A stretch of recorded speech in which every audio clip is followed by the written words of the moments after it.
അത് വേണ്ടെന്ന് വെച്ചു. അല്ല അല്ല എനിക്ക് പക്ഷെ മറ്റേ സന്തോഷമാണ് നമ്മള് പെടുമ്പോ നമ്മളെ കൂട്ടത്തിൽ ഒരാൾ കൂടി പെടുമ്പോ അതിന്റെ ഒരു സന്തോഷം ഉണ്ടല്ലോ. ആ ഒരു സന്തോഷം എനിക്കിന്ന് ഭയങ്കരമായിട്ടുണ്ട്.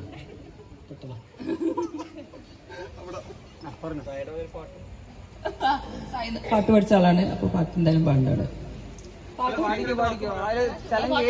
സ്നേഹം പാടും ദൂരെയുള്ള രാഖിലി പാട്ട്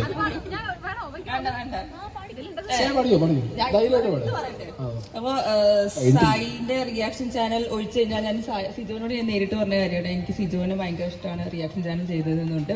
നമ്മൾ നേരിട്ട് കണ്ടപ്പോൾ ഞാൻ അന്ന് മലപ്പുറത്ത് വെച്ച് കണ്ടപ്പോൾ പറഞ്ഞിട്ടുണ്ടായിരുന്നു. സായിനോട് പറഞ്ഞിട്ട് എനിക്ക് സിജോന്റെ റിയാക്ഷൻ ചാനൽ ഭയങ്കര ഇഷ്ടമാണ്. ഞാൻ കാണാറില്ല. ഞാൻ കാറിന്ന് ഇറങ്ങാൻ നിൽക്കണുള്ളൂ സീറ്റ് കയറാൻ. ബിഗ് ബോസ് കയറിയിട്ട് നല്ല. പിന്നെ ലിനു പറയേണ്ടത് കൂടി ഞാൻ അതിൽ പറഞ്ഞിട്ടുണ്ടായിരുന്നു. അന്ന് അത്ര കമ്പനി ഇല്ലെങ്കിൽ കൂടി ലിനു വിചാരിച്ച കാര്യങ്ങളൊക്കെ ഞാൻ പറഞ്ഞിട്ടുണ്ടായിരുന്നു. പിന്നെ പറഞ്ഞ പോലെ ലിനുവിനെ ഞാൻ ആദ്യമായിട്ട് കാണുന്നത് എൻഗേജ്മെന്റ് സമയത്താണ്. അപ്പോ അതിന് മുന്നേ ചാറ്റിങ്ങും കോണ്ടാക്റ്റും ഒക്കെ ഉണ്ടായിരുന്നു. ബട്ട് കൂടുതൽ കമ്പനി ആയത് തായ്ലൻഡ് ട്രിപ്പിൽ പോയപ്പോഴാണ്. കാരണം ഞങ്ങൾ ഒരേ വൈബായി. ഞങ്ങൾ പിന്നെ പറയും ചെയ്തു, നമ്മൾ ഒരമ്മ പെറ്റ മക്കളാണ്, നമ്മുടെ എല്ലാ കാര്യങ്ങളും ഒരേപോലെ തന്നെയാണ് കിടക്കുന്നത്. അങ്ങനെ പറഞ്ഞു. അങ്ങനെ ഭയങ്കര കമ്പനിയായി. ഇപ്പോഴും ഈ കമ്പനി സംഭവം തുടർന്നുകൊണ്ട് പോകണു. അത് ലൈഫ് ലോങ് ഉണ്ടാവട്ടെ എന്ന് വിചാരിക്കുന്നു. അപ്പോൾ എല്ലാവിധ ആശംസകളും സിജോനും ലിനു. ബട്ട് ഇവർ നല്ല കപ്പിളാണ്. സിജോ കുറെ കള്ളത്തരങ്ങൾ സായിനോട് പറഞ്ഞിട്ട് എന്നെ ഇടയ്ക്ക് വിളിക്കും, സ്നേഹ നീ ഇതൊന്നും ലിനുവിനോട് പറഞ്ഞ് സെറ്റാക്കണം കേട്ടോ.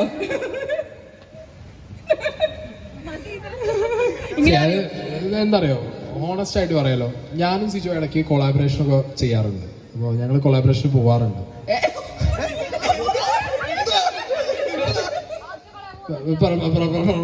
കൊളാബറേഷന് പോവാറുണ്ട്. ഇത് മറ്റേ കൊളാബറേഷൻ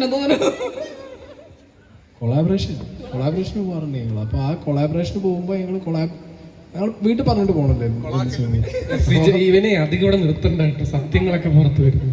കൊളാബറേഷൻ നിങ്ങൾക്ക് എന്തെങ്കിലും ചോദിക്കാനുണ്ടോ അവർ രണ്ടുപേരോട് ഈ അവസരത്തിൽ? സത്യം മാത്രം പറയണം. ഞാൻ ഇത് എയർപോർട്ടിൽ ഇറങ്ങിയ സമയത്തും പറഞ്ഞിട്ടുണ്ടായിരുന്നു, സിജോന്റെ എൻഗേജ്മെന്റ് ടൈമിലും പറഞ്ഞിട്ടുണ്ടായിരുന്നു. ഇന്ന് ഇതാണ് കറക്റ്റ് ടൈം എന്ന് എനിക്ക് തോന്നുന്നു. എല്ലാവരും ഉണ്ട് ഇവിടെ. ഞാൻ ബിഗ് ബോസിൽ വൈഫൊന്നും ഇല്ലാതെ കുറച്ച് മാറി നിന്ന്, അറിയാലോ മനുഷ്യനല്ലേ, നമുക്ക് ഫീലിങ്സ് ഒക്കെ കാണുമല്ലോ. ഞാൻ നിൽക്കുമ്പോഴാണ് സ്നേഹം കയറി വരുന്നത്. ഇന്നെ ഒരുമാതിരി മോട്ടർ വെച്ച് പറഞ്ഞ് കയറ്റി വിട്ടിട്ടാണ് ഞാൻ ഫ്രഞ്ച് കീസ് അടിച്ചത്. എനിക്ക് ഇവന് ഫ്രഞ്ച് കീസ് അടിച്ചേ പറ്റൂ. അടിച്ചേ പറ്റൂ. ഇവനാണ് നോറേനെയും ജയനെയും കൊണ്ട് ഫ്രഞ്ച് കീസ് അടിപ്പിച്ചത്. ഇപ്പൊ അടിച്ചേ പറ്റൂ. എല്ലാരും വീഡിയോ ഓൺ ആയിക്കോളൂ. ഇപ്പൊ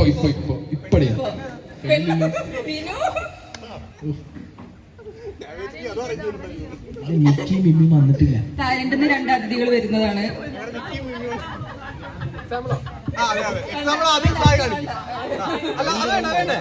വേണ്ട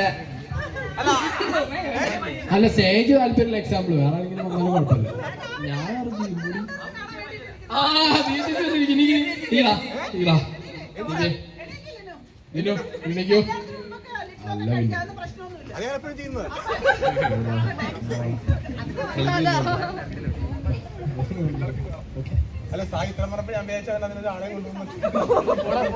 ഞാൻ തായ്ലാൻഡിൽ രണ്ടാമത് വരാൻ പറഞ്ഞു.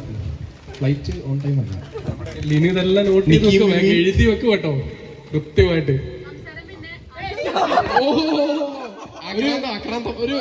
പ്രവൃത്തിയിലാണ് കാര്യം, സംസാരോടെ നിൽക്കട്ടെ. അല്ല ഇതിനിടയിൽ പെങ്ങളെ കുറിച്ച് 2 വാക്ക് കൂടി പറയണം. അതുകൊണ്ട് പറയുന്നത്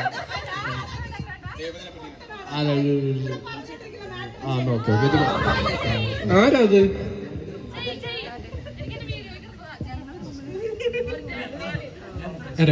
എന്താ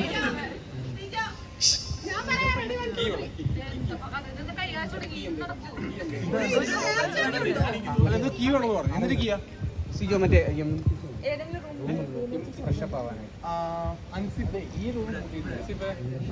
സമ്മതിച്ചു. വിരിച്ചിട്ട് ഉമ്മയില്ല. ഇന്നത്തേക്ക് ഉമ്മ മാറ്റി വെച്ചു. ഉമ്മ നാളെ ഉള്ളൂ. എല്ലാരും അടുത്ത് വന്നേ. എനിക്ക് എല്ലാരും എണ്ണീറ്റൊക്കെ നിൽക്കുന്നു. ഫോക്കസ് സാടകൂടെ എഴുന്നേറ്റ് ഇത്ര ദാരിദ്ര്യം.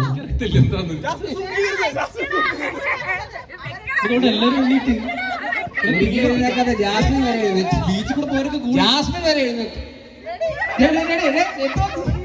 ഞങ്ങൾ കണ്ടില്ല വരുമ്പോ തുടങ്ങി സൂം ചെയ്യായിരുന്നോ? അത് ശരിയാ, ചതിയാണ്. അത് ശരിയാ. അതങ്ങനെ ലിപ്സ്റ്റിക്ക് പോവാതെ കിസ് ചെയ്യാൻ പറ്റുമോ? പാട്ട് പാടി കൊടുക്കണേ.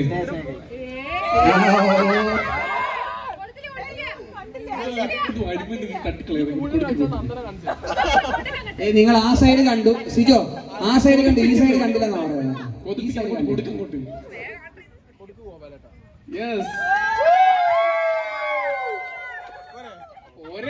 അടിപൊളി. അൽത്താഫേ, ഞാൻ വീട്ടിൽ ചെന്നപ്പോ എനിക്ക് ഏറ്റവും വഴക്ക് കിട്ടിയ എന്തിനാന്നറിയോ?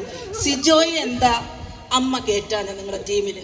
അമ്മയാണ് കേറ്റാഞ്ഞത്. സിജോയ് എന്താ അമ്മ കേറ്റാഞ്ഞത്? എന്നെ ഇരുത്തി പൊരിച്ചെന്നുള്ളതാണ്. അതേവേട്ടനും അതുപോലെ തന്നെ. നിനക്ക് എന്താ സിജോയെ കേറ്റാൻ കുഴപ്പം? മാറി തിരിഞ്ഞ് ഇവർക്ക് ഇതേ ചോദിച്ചാൽ വിളിച്ചപ്പോഴും പറഞ്ഞില്ലേ, ഇവരിത് തന്നെ ഡെയിലി അമ്മയാണ് ഈ കുഴപ്പമുണ്ടാക്കിയത്. ഞാൻ പറഞ്ഞു, ഞാൻ എന്താ ഗെയിം കളിക്കാൻ പോകുമ്പോൾ നമ്മൾ ഗെയിമല്ലേ കളിക്കുന്നത്, അവിടെ നിന്ന് നോക്കാൻ പറ്റില്ല. എനിക്കപ്പം തോന്നി അങ്ങനെ. സത്യം പറഞ്ഞാൽ ഇവരാണ് സിജോയുടെ ഫാൻസ്. എൻ്റെ 2 മക്കളും. ആമിക്ക് വരാൻ പറ്റില്ല, ആമി സ്ഥലത്തില്ല. പക്ഷെ അത് ഗെയിമിന്റെ പാർട്ട് ഓഫ് ദി ഗെയിം. പക്ഷെ അല്ലാതെ പേഴ്സണലി സത്യം പറഞ്ഞാൽ ഭയങ്കര എന്താ പറയാ അടുപ്പമുണ്ട് എനിക്ക് സിജോ ആയിട്ട്. അന്ന് മുതൽ ഇപ്പോഴും ഇടയ്ക്ക് വിളിക്കും, ഇടയ്ക്ക് നമ്മൾ കണ്ടു. സിജോ ട്രിവാൻഡ്രം വീട്ടിലൊക്കെ വന്നിരുന്നു. അങ്ങനെ നമ്മുടെ ഒരു ഫാമിലി മെമ്പർ പോലെ. അതാണ് സത്യം. ഈ ഗെയിമൊക്കെ വിട്ടിട്ട് നമ്മുടെ ഒരു ഫാമിലി മെമ്പർ. അതാണ് സിജോ. എനിക്ക് മാത്രമല്ല ഞങ്ങളുടെ ഫാമിലിക്ക്. അതുകൊണ്ടാണല്ലോ ഞങ്ങൾ ഓടിപ്പിടിച്ചെത്തിയത്. ശരിക്കും കല്യാണത്തിന് എനിക്ക് വരാൻ പറ്റാത്തൊരു സാഹചര്യം. കാരണം യമുനേച്ചിക്ക് 4-ാം തീയതി വരാൻ പറ്റുന്നത് എനിക്ക് അറിയിച്ചിട്ടുണ്ടായിരുന്നു. കാരണം അമ്മയുടെ ഫാമിലി മീറ്റ് ഉണ്ട്. അപ്പോൾ യമുനേച്ചി അവിടെ തീർച്ചയായിട്ടും പോകേണ്ടതായിട്ടുണ്ട്. അപ്പോൾ ഞാൻ പറഞ്ഞു യമുനേച്ചി എന്തായാലും വരണമെന്ന് പറഞ്ഞു. അപ്പോൾ നമ്മൾ അത്രയും സ്നേഹമുള്ളതുകൊണ്ടാണ് യമുനേച്ചി പെട്ടെന്ന് തന്നെ ഈ ഒരു അത്രയും ട്രാവൽ ചെയ്ത് ട്രിവാൻഡ്രത്ത് ഇവിടെ വരെ ട്രാവൽ ചെയ്ത ഒരു ഫാമിലി ആയിട്ട് തന്നെ നമ്മുടെ അടുത്തേക്ക് വന്നത്. ഒരുപാട് താങ്ക്സ് ഉണ്ട് യമുനേച്ചി. ദേവേട്ട it's we are really glad we came because Sijo is a gentleman. He looks like a gentleman. He smells like a gentleman. He acts like a gentleman, and he is a gentleman. And you are a lucky girl to get him as your husband. അപ്പോൾ അതല്ലേ ശരി. So it's a very nice evening with all loved ones. Of course, all the faces are familiar, and I am so glad that I'm able to come. പിന്നെ ഈ വെള്ളയും തപ്പി കുറെ നടന്നുകൊണ്ട് താമസിച്ചു പോയി. ഇപ്പൊ വന്നപ്പോഴാണ് മനസ്സിലായി എല്ലാവരും ഒന്നും വെള്ളം അടിച്ചിട്ടില്ല. അപ്പൊ നമുക്ക് കുറച്ച് നേരത്തെ വരാറുണ്ട്.